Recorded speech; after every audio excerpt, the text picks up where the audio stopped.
तो welcome back to another video. और ये वीडियो मैंने बनाई है कि what matters the most for F1 visa. जब तुम्हारा इंटरव्यू देने जा रहे हो क्या चीज़ें हैं जो सबसे ज़्यादा मैटर करती हैं, ऑफिसर क्या देखता है।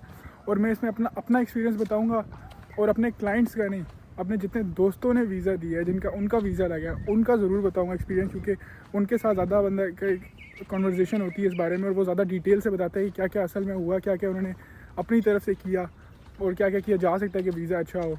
फर्दर वीडियो पे जाते हैं। Subscribe the channel.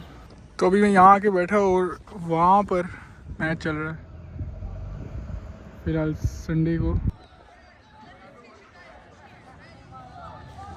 जब मैं इंटरव्यू देने गया था तो मेरे पास दो ऑप्शंस थे, दो तरह की यूनिवर्सिटी के सारी निकाल के। एक था पब्लिक यूनिवर्सिटी, बड़ी पब्लिक यूनिवर्सिटी। दूसरी तरफ था पब्लिक यूनिवर्सिटी में मुझे इतनी मेजर स्कॉलरशिप नहीं मिली थी। दूसरी तरफ थी एक प्राइवेट यूनिवर्सिटी जो कि शिकागो में थी और मैंने कई दफ़ा बताया बस इसके बारे में। तो मुझे उस पर 100% स्कॉलरशिप मिली हुई थी और ऑलमोस्ट 100%, 95% कह लो। तो मेरे पास दो ऑप्शंस थे कि मैं किस यूनिवर्सिटी की तरफ जाऊँ। तो वो मेरे लिए बड़ा मुश्किल था कि मैं अब वीज़े की तरफ जाऊँ या यूनिवर्सिटी की तरफ जाऊँ, क्योंकि प्राइवेट यूनिवर्सिटी बिग सिटी में हो तो वो एक मेजर फैक्टर होता है अगर आपके पास आगे इंटर्नशिप्स वगैरह हो। तो मैंने उस दफ़ा मैंने वीज़ा को चूज़ किया। मैंने कहा कि बिग पब्लिक यूनिवर्सिटी की तरफ जाता है क्योंकि वीज़ा रेशो अच्छा होता है। अब ये एक मेजर फैक्टर है जो ज़्यादातर स्टूडेंट्स को पता होना चाहिए कि पब्लिक यूनिवर्सिटी अगर वो एक लैंड ग्रांट यूनिवर्सिटी या फिर एक नॉर्मल तरीके से एक बिग नाम है तो उसमें वीज़ा रेशो अच्छा होता है, अनलेस कि अगर वो किसी छोटी स्टेट में हो। एक ये पॉइंट है। मैं आपको सारे एक्सपीरियंसेस बताऊंगा, उसमें से जितने जितने पॉइंट्स हैं निकालने वाले, जो इंपॉर्टेंट पॉइंट्स हैं आपके इंटरव्यू के लिए, वो सारे निकालें। तो एक ये मेजर पॉइंट है करने का। पर अगर आपकी यूनिवर्सिटी प्राइवेट यूनिवर्सिटी है और उसका भी बड़ा नाम है, मतलब कि सही वाला अच्छा नाम, उसकी रेपुटेशन अच्छी है। और एक और चीज़ देखने वाली है कि जो इंटरव्यू की तैयारी कर रहे हैं मैं उससे बताऊँगा कि तुम ना फेसबुक के ग्रुप्स पर जाओ, तुम जिस यूनिवर्सिटी के लिए जा रहे हो उस यूनिवर्सिटी के बारे में सर्च करो, लिखो वीज़ा इंटरव्यू के एक्सपीरियंस। अगर तुम्हें बहुत वीज़ा इंटरव्यू एक्सपीरियंस नज़र आ गया ना, ये ना देखना कि अप्रूवल वाला ज़्यादा या रिजेक्शन वाला ज़्यादा। अगर तुम्हें इंटरव्यू के एक्सपीरियंसेस बहुत ज़्यादा नज़र आ गए ना, तो मैं तो कहूँगा उस यूनिवर्सिटी के लिए ना जाओ, क्योंकि उससे ये पता लगता है क्योंकि वीज़ा इंटरव्यू के एक्सपीरियंस कुछ ही तरह के लोग रखते हैं और वो होते हैं देसी लोग ही करते हैं जो पोस्ट करते हैं, और देसियों के ग्रुप बने हुए हैं। तो उन तरह के वीज़ा इंटरव्यू के एक्सपीरियंसेस के लिए तुम जाओ, तुम उन तरह की यूनिवर्सिटीज़ के लिए जाओ ही ना, क्योंकि काफ़ी देसियों ने ट्राई कर दिया, एक पैटर्न बन गया है। तो इस तरह तुम ना यूनिवर्सिटीज़ अवॉइड कर सकते हो। एक और चीज़ है कि अगर तुम किसी ऐसी यूनिवर्सिटी जाते हो जो ज़्यादातर देसी जाते नहीं हैं और बेशक वो थोड़ी साइड पे करके, जैसा कि एक यूट्यूबर है, इंडियन यूट्यूबर, वो एक बहुत सी ना दूर करके यूनिवर्सिटी और छोटी यूनिवर्सिटी में गया था, फ्रॉम कैलिफोर्निया थी यूनिवर्सिटी को इस तरह की, और उसका वीज़ा लग गया था क्योंकि उसके पास एक यूनिक रीज़न था यूनिवर्सिटी जाने का। उसने रीज़न ये बताया था, कहता है कि मैं उसके असिस्टेंट वाइस चांसलर से मैं मिला एक इवेंट पे, इंडिया में इवेंट हुआ था, मैं उसके वाइस चांसलर से मिला, हमारी अच्छी गुफ्तगू हुई, हमने ईमेल्स एक्सचेंज की और वगैरह, इस तरह मेरा कन्वर्सेशन बन गया। उसके पास एक यूनिक रीज़न था, एक यूनिक केस ये बना, एक यूनिक रीज़न, और उसके वजह से बेशक यूनिवर्सिटी उसकी छोटी थी और एक और फैक्टर के ज़्यादा इंडियन जाते नहीं थे, तो एक यूनिक जो रीज़न उसने बनाया था वो एक जस्टिफाइड था, तो उसका वीज़ा लग गया। एक और चीज़ का कंसर्न अगर लाया जाए, और वो दो चीज़ें हैं, जैसे कि एक चीज़ है कि आप कपड़े क्या पहन के जाओगे। तो मेरे एक्सपीरियंस में जो मैं कपड़े पहन के गया था, मैं तो एक नॉर्मल तरह के, मैं तो इसी तरह के कपड़े पहन के चला गया था। कपड़े मैटर नहीं करते unless you look too much flashy और तुम बहुत ज़्यादा ही नेक्स्ट लेवल लग जाओ, तो वो फिर एक अजीब होता है, क्योंकि तुम एक स्टूडेंट हो और तुम्हें एक कैजुअल फिट सी पहन के जानी है। मैंने सबसे बेस्ट रहता है तुम सेमी फॉर्मल पहन के जाओ। मैंने एक पोलो शर्ट पहनी थी, उसके नीचे एक प्लेन वाइट सूट पैंट्स पहन ली थी मैंने, और नीचे जॉगर्स मैंने पहन लिए थे, मतलब कि स्निकर्स पहन लिए थे। तो बेटर यही रहता है कि इस तरह के कपड़े पहन के जाओ, ना कि पैंट कोट वगैरह पहन के जाओ। ये एक मेन चीज़ है जो तुम यहाँ से पॉइंट निकालो, क्योंकि मैंने वहाँ पे देखे हैं, वहाँ पे जब मैं गया इंटरव्यू के लिए अपने, तो कई लोग थे बिल्कुल सूट पैंट 3 पीस पहन के आ गए और उसके अलावा क्लीन शेव की हुई, साफ साफ नज़र आ रहा था कि फुली प्रिपेयर्ड है। मतलब कि अगर तुमने बाल भी कटवाने हैं ना, या फिर तुमने शेव वगैरह भी करनी है, तो ऐसे ना करना कि बिल्कुल एक दिन पहले कर लेना कि उन्हें लगे कि तुम्हारे लिए एक बहुत बड़ी बात है। इस इंटरव्यू को ऐसे देना इंटरव्यू, और सारा कुछ ऐसे करना है इन अ वे कि ऐसे ये ना लगे कि you are really prepared for it और ये तुम्हारे लिए एक बिग मोमेंट है। बस एक part of life, part of, मतलब एक इंटरव्यू वगैरह है तो ये मेजर है, तो ये सबके लिए मेजर चीज़ होती, और उसके लिए इतना बन ठन के नहीं जाना चाहिए। दूसरी चीज़, बैंक स्टेटमेंट। मुझे ये था जब मैं इंटरव्यू देने जा रहा था कि मेरी बैंक स्टेटमेंट उतनी थी जितना I-20 पे रिक्वायर्ड थी, उतनी एग्जैक्ट अमाउंट थी।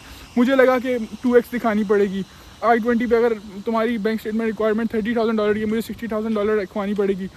ये भी कोई मसले की बात नहीं होती। जब तक तुम्हारा क्या नाम है उस अमाउंट जितनी है उससे कम होगी तो फिर प्रॉब्लम बन सकता है। जब तक तुम्हारी अमाउंट तुम्हारे पास उतनी है जितनी रिक्वायर्ड है तब तक कोई मसला नहीं आता, तुम चिल सीन है। इधर एक और चीज़ आती है कि लोग सोचने शुरू हो जाएंगे कि अगर स्टेटमेंट का इतना मसला नहीं होता, मतलब इतनी तुम्हें 2x नहीं चाहिए, तो फिर तो फेक भी बना के चले जा सकते हैं, कम भी रखवा सकते हैं। पर वो एक मसला हो सकता है अगर तुम मतलब फेक स्टेटमेंट बनवा के चले जाओ या तुम पैसे कम रखवाओ जितने तुमने बताए नहीं थे। अगर वैसे वो वेरीफाई नहीं करते, पर अगर उन्होंने वेरीफाई कर दी ये चीज़ कि तुम्हारे पास पैसे कितने और तुम्हारे पास है कितना, तुम्हारे पास अमाउंट है, तो एक बहुत बड़ा मसला हो सकता है, क्योंकि फिर तुम क्या नाम है तुम पे बैन लग सकता है और भी बहुत चीज़ें हो सकती है। तो ये एक रिस्क नहीं लेना चाहिए। तुम एक चीज़ करने जा रहे हो तो बैंक स्टेटमेंट रखवा देनी चाहिए। तीसरी चीज़ आती है कि डॉक्यूमेंट्स कौन से लेके जाने। मैं तो अपने सारे डॉक्यूमेंट्स लेके गया था। कोशिश करो तुम ना एक छोटी चीज़ लेके जाओ, क्योंकि कोई पता नहीं तुम्हारे वीज़ा ऑफिसर का, वो पूछ लेते हैं। रेयर केस में होता है, जिस तरह कि एक मेरे जानने वाले के साथ हुआ है कि उसके क्या नाम है उसके पास नहीं थे रिपोर्ट कार्ड्स, तो उससे पूछा है कि तुम्हारे पास क्या रिज़ल्ट कार्ड्स नहीं है, मतलब ट्रांसक्रिप्ट्स नहीं है, तो उसके पास उसने बोला कि मेरे पास नहीं है। तो उसके साथ उन्होंने ये किया कि उसका वीज़ा लगा दिया पर एडमिनिस्ट्रेटिव प्रोसेसिंग में लगा दिया, और फिर उससे बोला कि you can send the PDFs और इस लिंक में। तो वो चीज़ पे भी ना ही जाओ तो बेहतर है, क्योंकि वो इतने लंबा प्रोसेस हो जाता है ना एडमिनिस्ट्रेटिव प्रोसेसिंग का। तुमसे बोलेंगे डॉक्यूमेंट्स दो, तुम भेजोगे, उसके बाद तुम इंतज़ार करते बैठोगे 4 महीने 5 महीने, कोई पता नहीं, क्योंकि US की एम्बेसीज बहुत स्लो है इस तरह के प्रोसेस करने में। और उसके अलावा आजकल की जो सिचुएशन चल रही है, जो ये US और ईरान की वॉर चली, उसकी वजह से पाकिस्तान में बहुत प्रोटेस्ट वगैरह हो रहे हैं, जिसकी वजह से उन्होंने एक मतलब बहुत ज़्यादा मतलब एक तरह प्रोटेस्ट अंदर घुस गए हैं एम्बेसीज़ के। तो ये एक बहुत बड़ा मसला हो सकता है, कॉन्सुलेट के अंदर घुस गए हैं, क्योंकि वो बैन लग सकता है एक तरह। अब एक और चीज़ आती है कि ज़्यादातर स्टूडेंट्स पूछते हैं कि वीज़ा इंटरव्यू की तैयारी कैसे करनी है। मेन चीज़ मैंने कैसे की और ज़्यादातर को मैं किस तरह गाइड करता हूँ तैयारी किस तरह करनी है। देखो, जो वीज़ा इंटरव्यू की तैयारी है ना, उसके लिए सबसे मेन फैक्टर देखो यूनिवर्सिटी है। यूनिवर्सिटी तुम्हारा मेन फैक्टर है। तो अगर तुम बेशक जिससे भी प्रोसेस करवा रहे हो, अगर हमारे थ्रू, हम तो बिल्कुल भी प्रेफर नहीं करते इस यूनिवर्सिटी जिसकी मतलब रैंकिंग लो हो या फिर इस तरह का सीन हो। एक तरह से पूरी तरह वेरीफाई करना है। जैसा मैंने तुम लोगों को बताया, तुमने फेसबुक ग्रुप्स में जाके कैसे चेक करना है। यूनिवर्सिटी का साइज़ देखो, इंटरनेशनल स्टूडेंट, US न्यूज़ की एक वेबसाइट है, वहाँ पे जाके इंटरनेशनल स्टूडेंट्स की पॉपुलेशन देखो, कितने इंटरनेशनल स्टूडेंट्स हैं यूनिवर्सिटी में, कितनी एक मतलब कि डाइवर्सिटी कितनी यूनिवर्सिटी में। ये सारे फैक्टर्स बहुत हैं। अगर तुम वाइट मेजॉरिटी यूनिवर्सिटी जाओगे ना, जहाँ पे वाइट मतलब स्टूडेंट्स की पॉपुलेशन, ये बड़ी एक रेसिस्ट सी बात लग रही है, पर हाँ, वहाँ का वीज़ा रेशियो बहुत ज़्यादा चांस है तुम्हारे के ज़्यादा ही होगा। अब दूसरी चीज़ कि वीज़ा इंटरव्यू की तैयारी कैसे करनी है, तो सबसे एक मेजर फैक्टर है, अगर तुम इस बात पर गौर करो कि तुमने तैयारी जो करनी है और जो एक सारी समरी है, जितनी भी तुम वीज़ा इंटरव्यू के केस देख लो कितना इनके वगैरह, 50% यूनिवर्सिटी है, 50% ये है कि तुम्हारे रीजंस यूनिक है या नहीं। नॉट आंसर्स अच्छी तरह बनाओगे, प्यारी तरह लिखे, वो यूनिक नहीं, रीजंस, तुम्हारा रीज़न जो है वो यूनिक है या नहीं, इस पर सारे डिपेंड करता है। तुम्हारा हर चीज़ का, तुम US क्यों जा रहे हो उसका रीज़न यूनिक, रिटर्न वापस आने का रीज़न यूनिक, एक कंपेलिंग रीज़न, उसको भी पता है वीज़ा ऑफिसर को तुमने वापस नहीं आना, पर एक कंपेलिंग रीज़न होना चाहिए। तुम्हारा क्या नाम है फाइनेंसिस का रीज़न यूनिक, इसको यूनिक बनाया नहीं जा सकता, पर एक तरीके से प्रेजेंट किया जा सकता है कि हाँ यू हैव स्ट्रॉन्ग बैकिंग, क्योंकि ज़रूरी ये 3 मेजर फैक्टर्स हैं। तुम्हारा मेजर जो तुम डिग्री जिसमें करने जा रहे हो, कोर्स लेने का रीज़न यूनिक, और हर चीज़ का अगर तुम एक यूनिक रीज़न बनाओगे, एक समरी, क्योंकि एक एक लाइन उसके जहन में नहीं रुकेगी वीज़ा ऑफिसर की, तुम्हारी समरी रुकेगी। Is it for the video, subscribe the channel. मैंने अपनी एजेंसी के सारे वो नंबर वगैरह दे दिए, किसी ने कांटेक्ट करना है तो कर सकता है, और US के प्रोसेस करवाना है कर सकता है। और will meet in the next video.